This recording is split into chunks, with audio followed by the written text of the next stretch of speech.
আপনার কাছে আমি এসেছি নবী, আমি একা একা এসেছি নবী গো, আজকে আমি আর একা একা আসি নাই।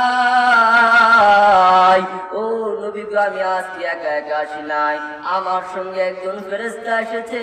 ও আল্লাহ নবী, আমার সঙ্গে একজন ফেরেশতা এসেছে।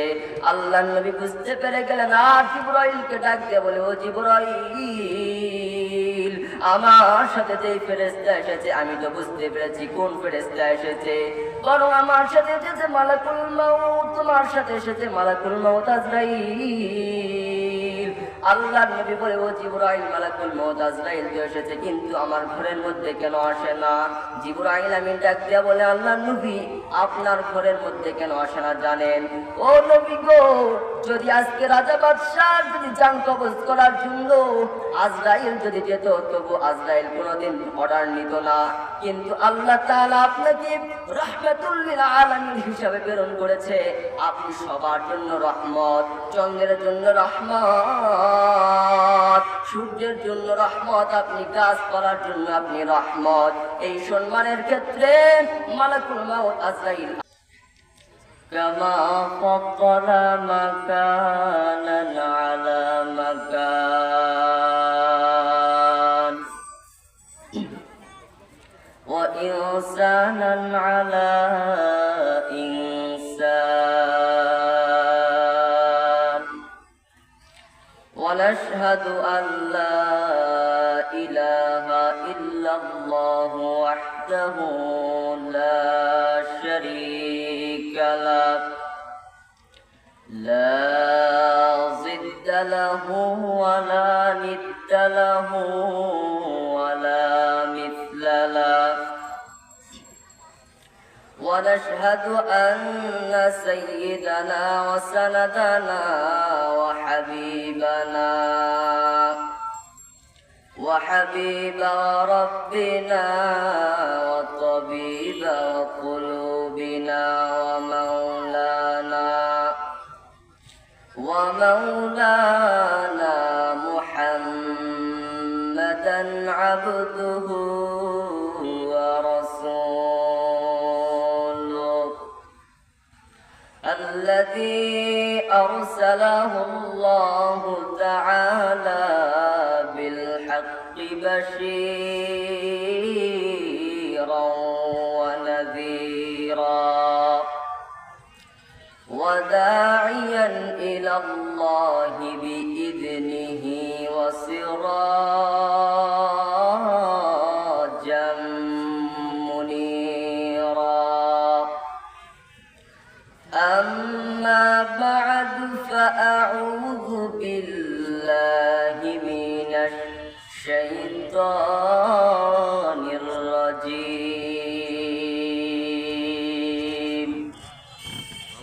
بسم الله الرحمن الرحيم.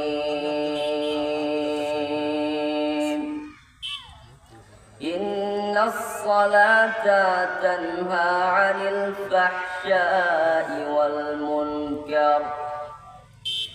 عن أنس رضي الله تعالى عنه قال قال رسول الله صلى الله عليه وسلم أول ما يحاسب به العبد يوم القيامة الصلاة فإن صلحت صلح له سائر عمله وإن فسدت فسد سائر عمله.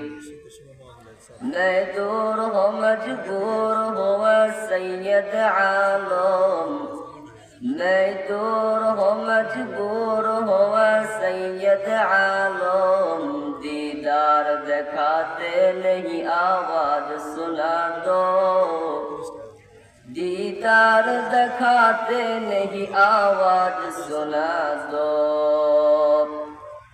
میں صورت یوسف کو نہیں چاہنے والا، میں صورت یوسف کو نہیں چاہنے والا، میں قیس کے مانند نہیں عاشق لیلا، میں قیس کے مانند نہیں عاشق لیلا. الحمدللہ.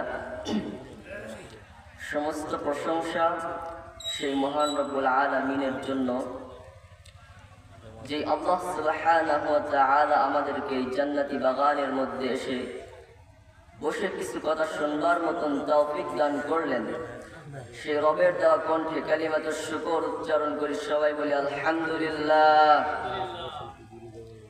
দরুদ ও সালাম বর্ষিত হোক মানবতার মুক্তির দূত, যার আদর্শ বাস্তবায়ন করা আমাদের জীবনের মূল লক্ষ্য উদ্দেশ্য, সাইয়্যিদুল মুরসালিন খাতামান নবিয়্যিন, প্যারে নবী হযরত মুহাম্মদ মুস্তাফা, সকলে বলি সাল্লাল্লাহু আলাইহি ওয়াসাল্লাম। আমি আপনাদের সামনে অল্প কিছুক্ষণ কথা বলবো, যেহেতু আর কয়েক মিনিট পরে এশার আযান দিবে। তো আমি আপনাদের সামনে যে বিষয়ে কথা বলবো সেই বিষয়টা হচ্ছে সালাত। আল্লাহ তাআলা বলেন, ইন্নাস সালাতা তানহা আনিল ফাহশাই ওয়াল মুনকার। আল্লাহ তাআলা বলেন, নিশ্চয়ই নামাজ মানুষকে খারাপ কাজ থেকে হেফাজত করে। কি করে? মানুষকে খারাপ কাজ থেকে নামাজ হেফাজত করে, নামাজ বাঁচার উপায়। عن أنس رضي الله تعالى عنه قال قال رسول الله صلى الله عليه وسلم أول ما يحاسب به العبد يوم القيامة الصلاة।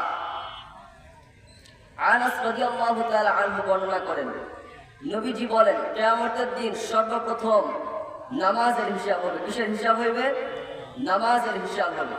فإن صلحت صلح له سائر عمله وإن فسدت فسد سائر عمله। বান্দার যদি নামাজ যদি গ্রহণযোগ্য হয় তাহলে বান্দার সব আমল গ্রহণযোগ্য হবে, আর বান্দার যদি নামাজ যদি গ্রহণযোগ্য না হয় তাহলে বান্দার কোনো আমলই গ্রহণযোগ্য হবে না। তাই আমাদেরকে সব সময় আগে সালাত আদায় করতে হবে, এরপর যা ইবাদত আছে সেগুলো আমাদেরকে করতে হবে। আল্লাহর নবী যেদিন মেরাজ থেকে আসতেছিলেন, হঠাৎ মুসা আলাইহিস সালাতু ওয়াস সালামের সাথে যখন দেখা হয়ে গেল, মুসা আলাইহিস সালাতু ওয়াস সালাম বলতেছে, আল্লাহর নবী, যে আপনি যে মেরাজে গিয়েছিলেন, তো ফেরার পথে আল্লাহ তাআলা আপনাকে পুরস্কার হিসাবে, উপঢৌকন হিসাবে কি দিয়েছে? নবীজি তখন বলতেছে, আমাকে আল্লাহ তাআলা ফেরার পথে পুরস্কার উপঢৌকন দিয়েছে 50 ওয়াক্ত সালাত। কয় ওয়াক্ত? 50 ওয়াক্ত সালাত। তো মুসা আলাইহিস সালাতু ওয়াস সালাম বলতেছে, 50 ওয়াক্ত সালাত দিয়েছে, আপনার উম্মত কোনদিন 50 ওয়াক্ত সালাত আদায় করবে না, কারণ আমি আপনার আগে একদল উম্মত চড়াই খাইছি, তো আমি জানি এরা কেমন। তো যান আপনি আল্লাহর কাছে গিয়ে আপনি একটু কমে নিয়ে আসেন। যখন আল্লাহ নবী যখন কমে নেওয়ার জন্য চলে গেলেন, আবার আসলেন, তখন মুসা আলাইহিস সালাতু ওয়াস সালাম বলতেছে, আপনি কয় ওয়াক্ত কমে নিয়ে আসলেন? তখন আল্লাহ নবী বলতেছে, 5 ওয়াক্ত কমে নিয়ে আসলে এখন আছে 45 ওয়াক্ত। তখন মুসা আলাইহিস সালাতু ওয়াস সালাম বলতেছে, যান, আবার যান, আবার কমে নিয়ে আসেন। এই করতে করতে আল্লাহ নবী 9 বার গিয়েছিলেন, 5 নং 45 ওয়াক্ত কমে নিয়ে যখন চলে আসলেন, মুসা আলাইহিস সালাতু ওয়াস সালাম বলতেছে, এইবার কত কমে নিয়ে আসলেন? তখন আল্লাহ নবী বলতেছে, 5 ওয়াক্ত। কয় ওয়াক্ত? এবার আছে মোট 5 ওয়াক্ত, 45 ওয়াক্ত আমি কমে নিয়ে আসছি। তখন মুসা আলাইহিস সালাতু ওয়াস সালাম বলতেছে, যান, করবে না, এটাও করবে না। তখন মুহাম্মদ সাল্লাল্লাহু আলাইহি ওয়াসাল্লাম বলতেছে, বুখারীর মধ্যে এসেছে, মুহাম্মদ সাল্লাল্লাহু আলাইহি ওয়াসাল্লাম বলতেছে, না, আমি আর পারবো না, কারণ লজ্জা বলে তো একটা কথা আছে, কয়বার যাওয়া যায়? এই বলে আল্লাহ নবী আমাদেরকে, এই বলে 5 ওয়াক্ত সালাত আমাদেরকে এনে দিয়েছিলেন।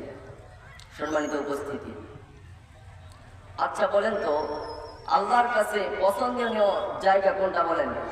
মসজিদ। আর অপছন্দনীয় জায়গা? বাজার। কিন্তু সেই বাজার, যেই বাজারের মধ্যে নাচ গান, যেই বাজারের মানুষরা পণ্য বিক্রি করার জন্য কসম কাটে, সেই সব বাজারের কথা বলেছেন। কোন বাজার? যেই সব বাজারের মধ্যে নাচ গান হয়, খারাপ কাজ হয়, যেসব বাজারের মধ্যে মানুষ পণ্য বিক্রি করার জন্য কসম খাটে, সেই সব বাজারে। তো এক গরু ব্যবসায়ী কুরবানির হাটের মধ্যে গরু বিক্রি করতে যাবে। এই সময় সে সকালবেলা গরুকে গোসল করে দিয়ে গরুকে খাওয়াইতেছে।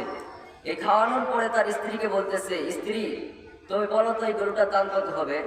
স্ত্রী বলতেছে, আমি কেমনে বলবো, তখন স্বামী বলতেছে বলো 50,000 হবে। তো বললো 50,000 বলে যখন বাজারের মধ্যে যখন নিয়ে যাইতেছে, বাজারের মধ্যে নিয়ে যাওয়ার পরে তখন একটা মানুষ খরিদ্দার এসে বলতেছে ভাই গরুটার দাম কত হবে? তখন ওই গরুর ব্যবসায়ী বলতেছে আপনি বলেন। তখন সে বলতেছে যে 50,000। তখন বলতেছে আল্লাহর কসম, সকালবেলায় আমার বাড়িতে একজন খুঁজে এসে আমাকে বলতেছে গরুর দাম 50,000, আর আমি এতদূর পর্যন্ত নিয়ে আসলাম, আপনাকে আমি 50,000 টাকা দিয়ে গরু দিব? কখনোই নয়। এমন বাটপার আছে না নাই? কথা বলতে হবে, আছে না নাই? এমন বাটপার আছে। সম্মানিত উপস্থিতি, আল্লাহর নবীও বাজারে যেতেন। আল্লাহর নবী একদিন বাজারে গেলেন, যাওয়ার পরে দেখতেছে খেজুরের বস্তা, খেজুরের বস্তার মধ্যে আল্লাহ নবী যখন হাতটা ঢুকাই দিলেন, দেখতেছে উপরে খেজুর আর নিচে কি আছে? পানি। কি আছে? পানি আছে। আল্লাহ নবী তাকে জিজ্ঞেস করলেন যে উপরে খেজুর আর নিচে কেন পানি? তখন সে বলতেছে বৃষ্টি হয়েছে। তখন আল্লাহ নবী বললেন বৃষ্টি হয়েছে আর কোথাও পানি পড়লো না, তোমার এই বস্তার মধ্যে কি পানি পড়ে গেল? তখন আল্লাহ নবী বলতেছে আমার উম্মতকে যারা ধোঁকা দেয়, আমাদেরকে যারা ধোঁকা দেয়, তারা কোনোদিন আমার উম্মত হতে পারে না। সম্মানিত উপস্থিতি, তো আমার মূল কথা হচ্ছে সালাত। তো আল্লাহ নবী যখন মৃত্যুবরণ করবে তখন একটা কথা বলে গিয়েছিলেন যে সালাত, সালাতের কথা আল্লাহ নবী বলে গিয়েছিলেন। আল্লাহ নবী বলেন আস-সালাত আস-সালাত। আল্লাহ নবী মৃত্যুর সময় আল্লাহ নবী বলতেছে আস-সালাত আস-সালাত আস-সালাত ওয়া মা মালাকাত আইমানুকুম, ও আমার উম্মতেরা তোমরা সালাত সালাত সালাত তোমরা আদায় করো। কিসের কথা বলেছিলেন? আল্লাহ নবী অন্য কোনো কথা বলেন নাই, তার জামাইয়ের কথা বলেন নাই, আল্লাহ নবী তার কন্যা সন্তান ফাতেমার কথা বলেন নাই, আল্লাহ নবী তার স্ত্রীদের কথাও আল্লাহ নবী বলেন নাই। আল্লাহ নবী একটা কথা বলেছিলেন আস-সালাত আস-সালাত ওয়া মা মালাকাত আইমানুকুম, ও আমার উম্মতেরা তোমরা সালাত সালাত সালাত তোমরা আদায় করবা, তোমরা সালাতটাকে তোমরা কোনোদিন তোমরা মিস দিবা না। ইসলাম কয়টি জিনিসের উপর ইসলামটা স্থির আছে? ইসলামের ভিত্তি কয়টি বলেন? 5টি। 1 নম্বরে কালেমা, 2 নম্বরে নামাজ, 3 নম্বরে রোজা, 4 নম্বরে হজ, 5 নম্বরে যাকাত। কালেমা মানে আল্লাহর উপর বিশ্বাস করা, ঈমান আনা। ঈমান তো এখন দেখাও যায় না, ছোঁয়াও যায় না। দেখা যায় ঈমান? কি দেখা যায়? নামাজ দেখা যায়? তো দেখা যায় না? দেখা যায়। রোজা দেখা যায়, হজ দেখা যায়, যাকাতও দেখা যায়। কিন্তু সম্মানিত উপস্থিতি, তো রোজা কি সবার জন্য ফরজ?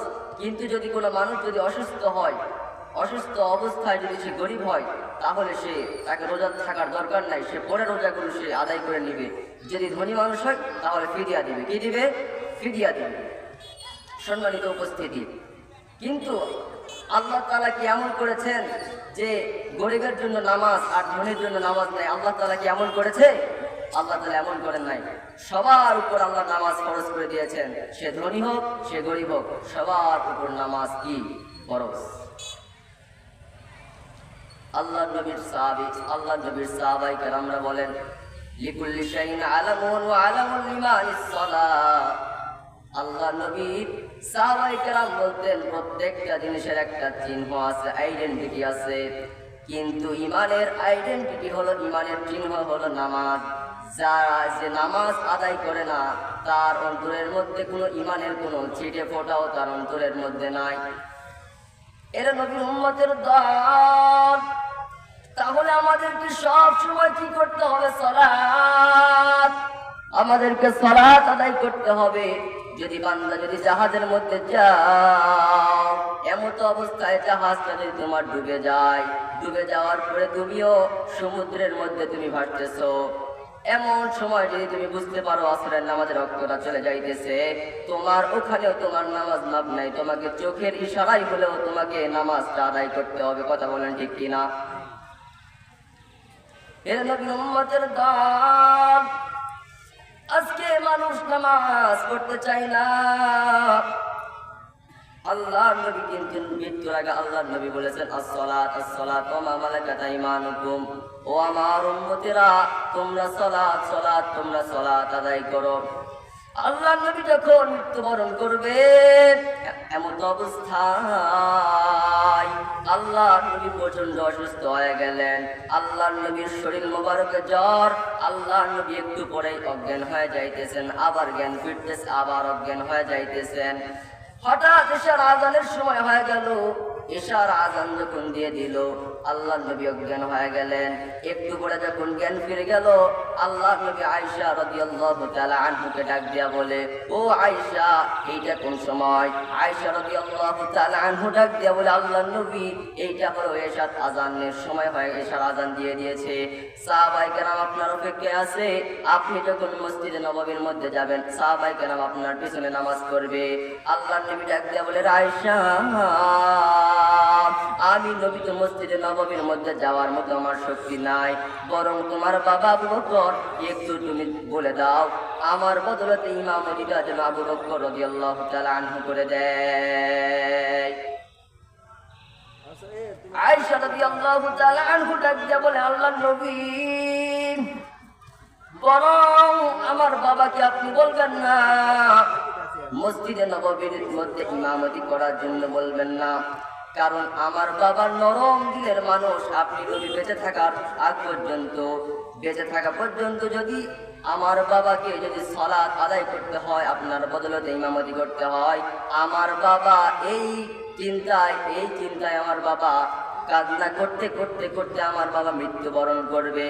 বরং আপনি ওমর বিন খাত্তাব রাদিয়াল্লাহু তাআলা আনহুকে বলেন, ওমর একটু শক্ত দিলের মানুষ, ওমরকে যদি বলেন তাহলে ওমর রাদিয়াল্লাহু তাআলা আনহু ইমামতিটা করবেন। আল্লাহর নবী ডাক দিয়া বলতেছে, ও আয়েশা, শোনো শোনো শোনো, বরং আজকে আমার বদলতে ইমামতি ওমর করবে না, বরং আবু বকরই করবে, কারণ আমি নবীর মৃত্যুবরণ করার পর ওমর আমার এই মসনদে বসবে না, আমার মসনদের মধ্যে বসবে আমার আবু বকর সিদ্দিক রাদিয়াল্লাহু তাআলা আনহু।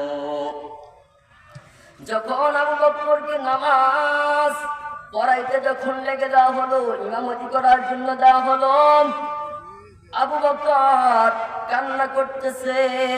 মসজিদে নববীর মধ্যে সব সাহাবায়ে কেরাম কান্না করতেছে, কারণ আমার নবী বেঁচে থাকার পরেও আমার নবী মসজিদে নববীর মধ্যে আসতে পারতেছে না। নবী ডাক দিয়া বলে, ও আয়েশা, তুমি ঘরের জানালাটা একটু খুলে দাও আর আমাকে জানালার পাশে একটু নিয়ে যাও। আল্লাহর নবীকে যখন জানালার পাশে নিয়ে যাওয়া হলো, আল্লাহর নবীর বাড়ির পাশেই ছিল মসজিদে নববী। যখন আল্লাহর নবীকে যখন জানালা খুলে দেওয়া হলো, আল্লাহর নবী শেষ বয়সেও আল্লাহর নবী মৃত্যুর আগেও তার উম্মতের সালাত আদায় করা দেখতেছিলেন আর কান্না করতেছিলেন আর বলতেছিলেন, আমি এই সালাতের জন্য কত মার খেয়েছি, ইসলামের জন্য কাফেরদের কাছে আমি কত মার খেয়েছি, তাদের হাতে কত মার খেয়েছি। আল্লাহর নবী এই কথা বলতেছিলেন আর আল্লাহর নবী কান্না করতেছিলেন।